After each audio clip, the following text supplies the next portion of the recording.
आज हम एक बहुत ही मामूली सी दिखने वाली चीज के पीछे छिपी एक बहुत ही खास कहानी जानेंगे। एक तीर की नोक का सोशल लाइफ। भला ये कैसे हो सकता है? चलिए पता लगाते हैं। तो हमारी कहानी शुरू होती है 5000 साल पहले इस एक चीज से, प्राचीन भारत का तांबे का बना एक तीर। अब देखिए, पहली नजर में तो ये शिकार या लड़ाई का एक सीधा साधा औजार लगता है, पर क्या हो अगर इसका असली मकसद कुछ और ही रहा हो। तो चलिए एक सवाल पूछते हैं। क्या ऐसा हो सकता है कि इस छोटी सी चीज की सबसे तीखी नोक धातु की ना हो, बल्कि वो कहानी हो जो ये अपनेपन के बारे में बताती है, कि इसकी असली ताकत लोगों को जोड़ने में हो? अच्छा, इस तीर की कहानी को ठीक से समझने के लिए ना हमें पहले इसकी दुनिया में जाना होगा। एक ऐसी दुनिया जिसकी पहचान ही तांबे से थी। ये तीर आया है गणेश्वर जोधपुरा कल्चरल कॉम्प्लेक्स से, जिसे हम शॉर्ट में जीजेसीसी कहेंगे। ये एक ऐसी सोसाइटी थी जो हजारों साल पहले इसी इलाके में रहती और फलती फूलती थी। और ये लोग तांबे के काम में माहिर थे, मतलब असली उस्ताद। वे अरावली पहाड़ियों के पास रहते थे जहां तांबे की खदानें थीं, तो जाहिर है उनकी पूरी जिंदगी और पहचान इसी एक धातु के इर्द गिर्द घूमती थी। और हमारी ये तीर की नोक जैसी चीजें वही बनती थीं। तो आप देखते हैं कि दशकों तक आर्कियोलॉजिस्ट इन लोगों के बारे में क्या सोचते थे, मतलब जो पुरानी कहानी थी वो क्या थी। बहुत लंबे समय तक जीजेसी के बारे में जो समझ थी वो काफी लिमिटेड थी। अक्सर उन्हें एक बहुत ही साधारण, कम विकसित समाज माना जाता था। बस ये कि वो लोग अपने से ज्यादा बड़ी और एडवांस सभ्यताओं की जरूरतें पूरी करते थे। तो देखिए, पुरानी सोच ये थी कि जीजीसी या तो कोई सिंपल शिकारी समाज था, या फिर सिंधु घाटी जैसी बड़ी सभ्यताओं के लिए बस एक रिसोर्स कैंप। लेकिन अब नए सवाल उठ रहे हैं। क्या हो अगर वो असल में एक कॉम्प्लेक्स और आज़ाद कल्चर थे, एक ऐसा समुदाय जिसकी अपनी एक खास सोशल आइडेंटिटी थी। और इन्हीं सवालों से एक नई थ्योरी सामने आई है, अफेक्ट ऑफ क्राफ्टिंग, या शिल्प का प्रभाव। ये आइडिया हमें इन पुराने लोगों को समझने का एक बिल्कुल ही नया नजरिया देता है। चलिए देखते हैं कि कैसे। तो ये जो थ्योरी है, जो डॉक्टर उज़्मा रिजवी के काम से आई है, वो ये कहती है कि जब कोई चीज़ बनाई जाती है ना, तो सिर्फ वो चीज़ नहीं बनती, बल्कि उस पूरे प्रोसेस में शामिल हर कोई, बनाने वाला इंसान, कच्चा माल और वो जगह खुद, सब कुछ बदल जाता है। मतलब सबसे जरूरी बात यह है कि क्राफ्टिंग का मतलब सिर्फ चीजें बनाना नहीं है, ये तो रिश्ते बनाने, अपनी पहचान गढ़ने और एक कम्युनिटी में अपनेपन की फीलिंग पैदा करने का एक तरीका है। तो ये थियरी असल में काम कैसे करती है? इसे समझने के लिए हम इसे दो मेन कॉन्सेप्ट्स में तोड़ सकते हैं, रेजोनेंस और प्लेस मेकिंग, या कहें अनुगूंज और स्थान निर्माण। तो इस अफेक्ट ऑफ क्राफ्टिंग को हम दो हिस्सों में समझेंगे। पहला है क्राफ्टिंग रेजोनेंस और दूसरा है क्राफ्टिंग प्लेस। तो सबसे पहले बात करते हैं क्राफ्टिंग रेजोनेंस की। इसका मतलब क्या है? सीधा सा मतलब है कि जब एक समुदाय के बहुत से लोग एक ही स्टाइल में चीजें बनाते हैं, तो उनके बीच बिना कुछ कहे ही एक कनेक्शन, एक अपनेपन का रिश्ता बन जाता है। अब जरा जीजेसी से मिली इन हजारों तीर की नोकों को देखिए। हाँ, इनमें छोटे मोटे फर्क तो हैं, पर इनका ओवरऑल स्टाइल कमाल का एक जैसा है। और ये एक जैसा होना कोई इत्तेफाक नहीं था। ये जो एक जैसी स्टाइल थी ना, ये एक तरह की विजुअल लैंग्वेज थी। ये बिना बोले ही बता देती थी कि कौन हम में से है और कौन बाहर वाला। बिल्कुल आज की किसी टीम के लोगों की तरह, जिसे देखते ही पता चल जाता है कि कौन किस टीम को सपोर्ट करता है। जैसा कि डॉक्टर रिजवी कहती हैं, वन बिलोंग्स थ्रू थिंग्स, मतलब चीजों के जरिए अपनेपन का एहसास होता है। तो ये तीर की नोकें सिर्फ औजार नहीं थीं, बल्कि एक पूरी कम्युनिटी का हिस्सा होने का सिंबल थीं। अच्छा, अब आते हैं दूसरे आइडिया पर, क्राफ्टिंग प्लेस।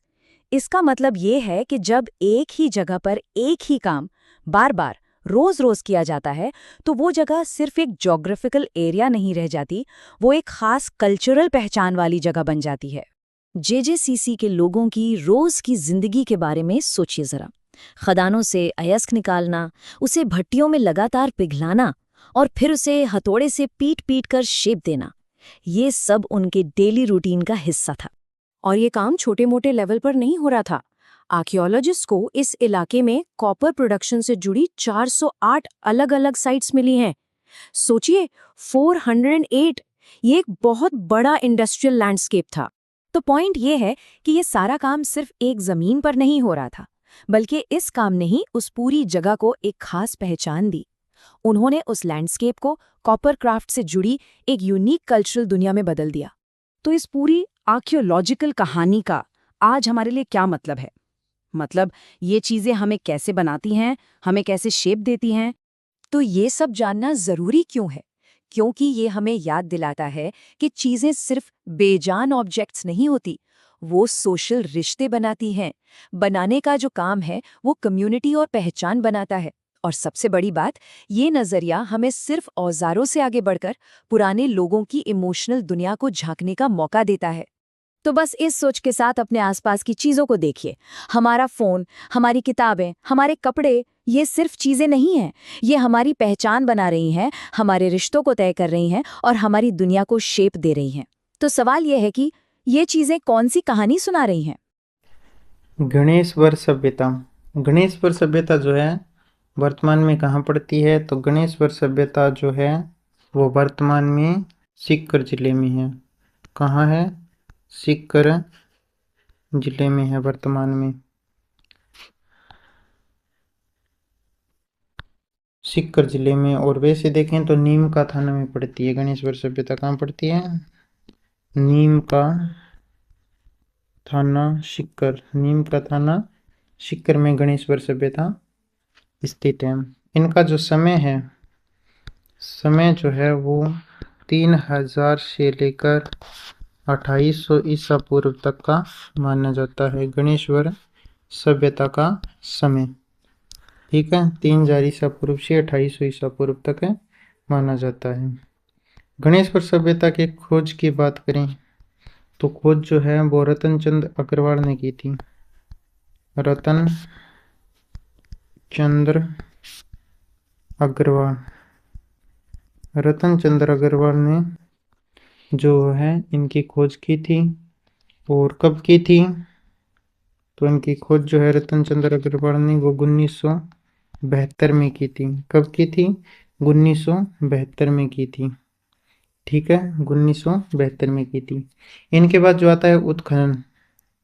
उत्खनन का कार्य किसने किया? तो उत्खनन का कार्य जो है वो रतन चंद्र अग्रवाल, रतन चंद्र अग्रवाल और विजय कुमार ने। इसने विजय कुमार ने किया। तो ये कब किया? तो ये किया 1977-78 में किया। 1977-78 में उत्खनन कार्य जो है वो रतन चंद्र अग्रवाल व विजय कुमार ने किया, ठीक है। आगे देखते हैं उपनाम, यानी इस सभ्यता के उपनाम क्या क्या हैं। उपनाम, उपनाम के अंदर देखें तो एक तो है पुरातत्व, पुरातत्व का पुष्कर, जिसको कहा जाता है गणेशवर सभ्यता को कहा जाता है। ताम्र संचयी, ताम्र संचयी संस्कृति, ताम्र संचयी संस्कृति किस सभ्यता को कहा जाता है? गणेशवर सभ्यता को कहा जाता है। ये कहा जाएगा ताम्र युगीन सभ्यता। ताम्र युगीन सभ्यता की जननी, की जननी किसे कहा जाता है? गणेशवर सभ्यता को कहा जाता है। और जननी क्यों कहा जाता है? क्योंकि भारत में, इसमें देखो आप, भारत में ताम्रयुगीन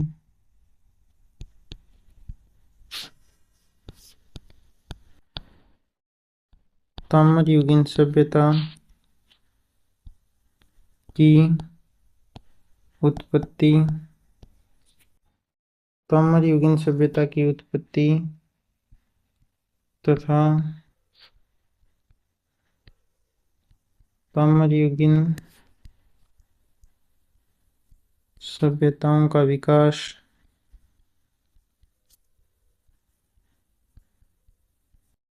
सभ्यताओं का विकास और प्रसार जो है वो इसी सभ्यता से हुआ। प्रसार इसी सभ्यता से वाह, ठीक है। इसलिए ताम्रयुगीन सभ्यता की जननी कहा जाता है। किसको? गणेश्वर सभ्यता को। ठीक है। इसमें जो तांबा मिला है ना, इसमें जो तांबा मिला है वह 90% शुद्ध, 90% शुद्ध रूप में तांबा मिला है गणेश्वर सभ्यता से। तांबे के अलावा अगर देखें तो यहाँ से तांबा और कांसा दोनों ही मिले हैं। तांबा व कांस्य सभ्यता कह सकते हैं। ठीक है। एक इसमें नोट करो आप, दोहरी पेचदारी सिरे वाली ताम्रपिन भी मिली है यहीं से। इसको लगाओ, दोहरी पेचदार सिरे वाली ताम्रपिन, ताम्रपिन ये कहाँ मिली है? तो ये गणेशपुर में मिली है और कहा जाता है कि यहीं से यह अलग जगह निर्यात होती थी, यहीं से निर्यात होती थी अलग जगह। ठीक है। दोहरी पेचदारी इम्पोर्टेंट है, भी ये याद रखना। एक इसमें देखो कि जो मकान बने हुए थे वो किसके थे? वो पत्थर के बने हुए थे, पत्थर के बने। एक यहाँ पर जो बांध मिले हैं, क्या मिले हैं? बांध, जिसे पुल भी कहा जाता है। तो बांध जो है वो पत्थर के बांध मिले हैं। किसके? पत्थर के बांध मिले हैं। कहाँ से मिले हैं पत्थर के बांध? गणेशवर सभ्यता से पत्थर के बांध मिले हैं। ठीक है। इसके बाद में देखो यहाँ से जो कपि या मर्दभांड, कपि मर्दभांड या कपीश्वरणी मर्दपात्र, ये एक याद रखना है। यहाँ मिलते हैं कपि मृदभांड, कपि मृदभांड या कपीश्वरणी, कपीश्वरणी मृदपात्र, ये क्या है? 6 प्रकार के मिले हैं। कपि मृदभांड या कपीश्वरणी मृदपात्र जो है वो यहाँ से 6 प्रकार के मिले हैं। 6 प्रकार के मिले मर्द भांडों को कहा गया है मर्द भांड। ठीक है।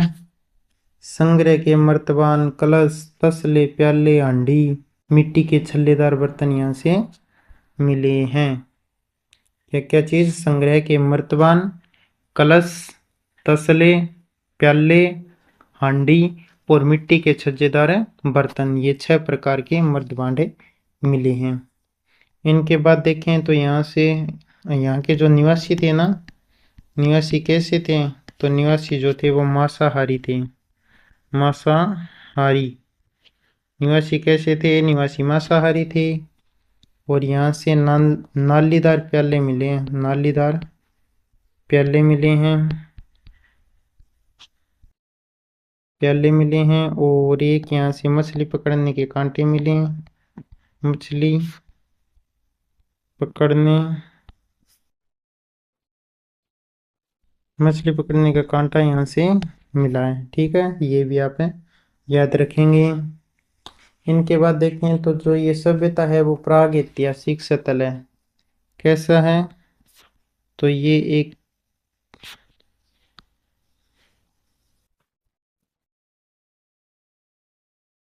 प्रागैतिहासिक, प्रागैतिहासिक सतल है। ठीक है। गणेशवर सभ्यता जो है वो प्रागैतिहासिक सतल है।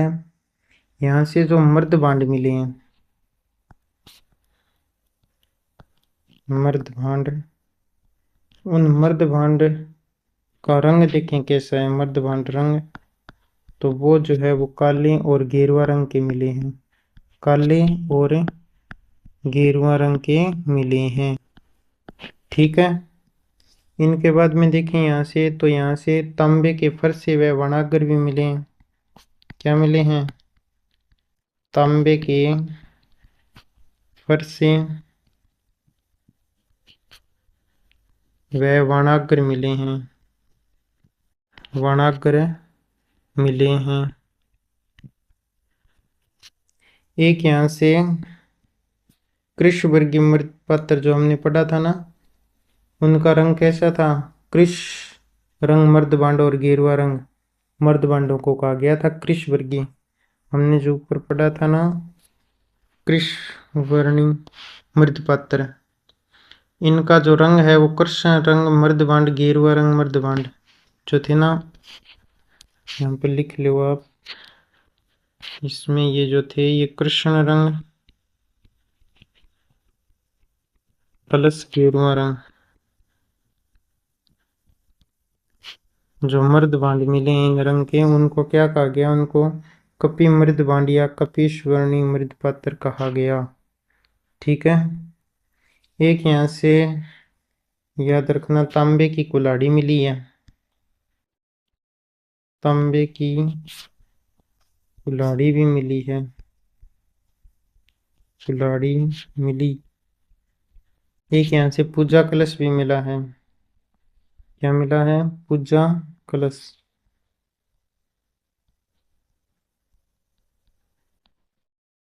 पूजा कलश, तांसले मिले हैं, हांडी मिली है, आदि और भी चीजें मिली हैं। इनके अलावा देखना रसायन विज्ञान का उल्लेख मिलता है, रसायन विज्ञान का उल्लेख मिलता है। ठीक है। तो ये सब चीजें हमें गणेशवर सभ्यता से मिलती है, जो कि नीम का थाना सीकर में स्थित है। और एक चीज और याद रखना, यह जो है वो कौन सी नदी के किनारे है? तो नदी का किनारा पूछ ले तो कांतली। कांतली को क्या क्या कहते हैं? कांटली या मौसमी नदी भी कह सकते हैं। मौसमी नदी के किनारे किनारे स्थित हैं कौन सी सभ्यता? गणेशवर सभ्यता। ठीक है। तो गणेशवर सभ्यता के अंदर इतना ही। मिलते हैं नेक्स्ट क्लास में, तब तक के लिए थैंक यू, धन्यवाद, टेक केयर, बाय बाय।